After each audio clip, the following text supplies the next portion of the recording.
Rule number 8, overcome struggles. All of us go through struggles, right? In our health or relationship, whatever it is, but through struggles come strengths.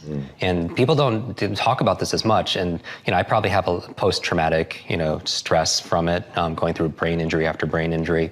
There's also post-traumatic growth, which like a lot of it's not as widely talked about, but there's some people that go through immense amount of trauma and difficulty and challenge, but they come out of it actually more empowered, that they say to themselves that because of going through this, I found a new strength, I found my superpowers, I found a new meaning in my life, I found a new level of commitment, I found a strength, a mission, if you will.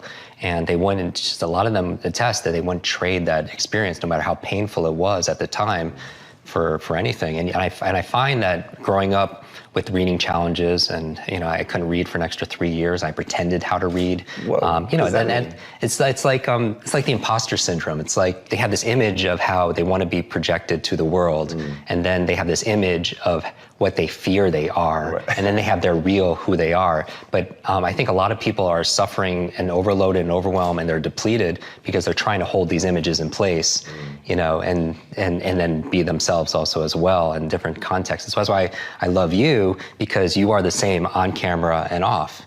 And there's a congruency, there's an authenticity that's there. And I feel like a lot of people expend unnecessary amounts of energy trying to hold up this image of their ideal self to the world. And then they have this image that they fear so it's going to be revealed to somebody else. And so growing up as a kid who couldn't read, I would pretend I understood things. Like teachers would explain things, and I didn't want to be the only one who didn't understand, and I would pretend, but in private I was really suffering and struggling.